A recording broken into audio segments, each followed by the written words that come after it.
Jumpa kembali teman-teman, salam damai sejahtera buat kita semua.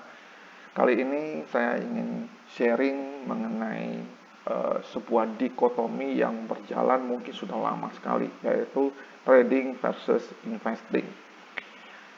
Ada nasihat-nasihat di luar yang mengatakan saham itu tidak cocok untuk jangka pendek, saham itu harus dibeli, simpan untuk jangka panjang.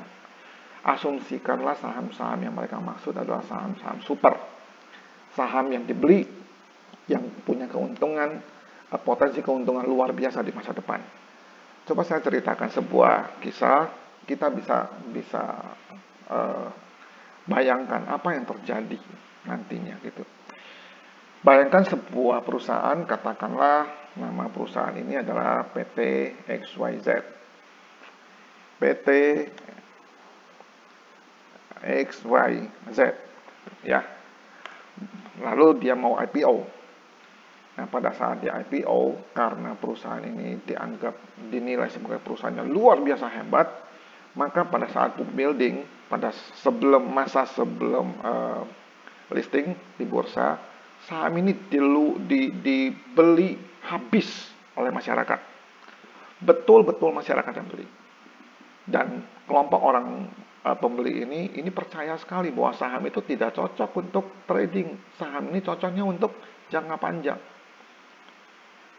Tibalah pada suatu saat hari pencatatan hari pertama. Begitu first bell dipencet jam 9 pagi dibuka. Saham yang baru IPO ini, XYZ ini, menurut Anda, sahamnya akan naik atau turun? Sahamnya tidak akan naik. Juga tidak akan turun.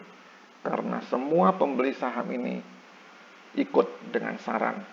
Saham dibeli untuk jangka panjang. Jadi kalau ada orang lain mau beli, tidak ada yang bisa dibeli karena sahamnya tidak ada yang jual. Anda bisa kebayang kalau saham seperti ini, sepanjang hari itu value transaksinya berapa? 0. Karena tidak ada yang bisa beli. Ada yang mau beli pun tidak bisa beli karena orang-orang yang beli sahamnya pada saat book building itu nurut dengan nasihat bahwa saham beli untuk jangka panjang.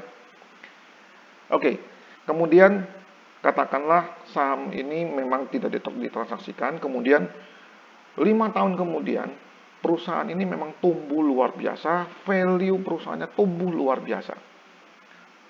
5 tahun kemudian, sudah jangka panjang kan? Lalu si pembeli saham pada masa IPO mau jual. Menurut aturan bursa, kenaikan harga saham per hari itu ada batasnya. Kalau saham ini katakanlah IPO di harga 1.000, per hari kenaikannya hanya bisa 25% maksimal. Jadi pada 5 tahun yang akan datang, saham ini katakanlah seluruhnya pindah tangan dari pembeli yang di pasar primer, pasar IPO itu pindah. Semuanya pindah. Kenaikan maksimal Rp250. Jadi 1.250. Besokannya naik lagi enggak? Tidak.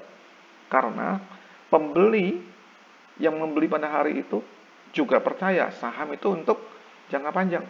Bayangkan Anda simpan saham 5 tahun, dapatnya hanya 25%. Value perusahaannya udah terbang. Udah mungkin kalau dinilai wajar sudah Rp10.000. Tapi karena sahamnya tidak bisa terbang, ya sudah, berhenti di situ. Kalaupun bisa terbang, teman-teman, di Amerika memang tidak ada batas, di Hong Kong tidak ada batas, di Singapura tidak ada batas. Apakah bisa saham 1.000 jadi 10.000 dalam sehari? Susah sekali, jarang sekali.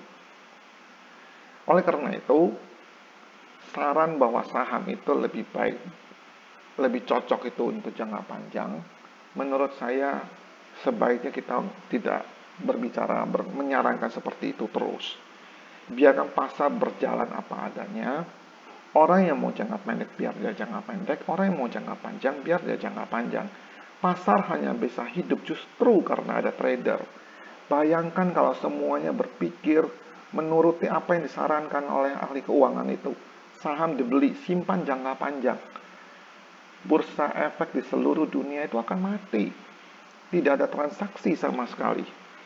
Dan satu hal yang sangat penting, para pemain jangka panjang, Anda bisa mendapatkan hasil itu karena ada trader. Anda bisa dapat 1000% karena sehari-hari ada para trader yang mengakibatkan sahamnya bisa bergerak, bisa naik, bisa turun. Dan ketika kelompok investor jangka panjang ini memetik hasilnya setelah 1000 atau 2000%, itu karena para trader ini berkontribusi. Jadi, justru pasar hidup karena para trader, karena para pemain jangka pendek. Saya respect sekali dengan mereka, karena mereka lah yang membuat pasar hidup. Mereka lah yang membuat pasar ini meriah. Mereka lah yang mengakibatkan saham itu bisa naik dan turun. Jadi oleh karena itu, dikotomi mengenai investing dan trading menurut saya sudahlah, lebih baik kita tiadakan saja dikotomi itu. Yang mau jangka panjang jalankan saja, yang mau jangka pendek jalankan saja, biarkan pasar berjalan alami apa adanya, dan yang penting dijaga kesehatannya.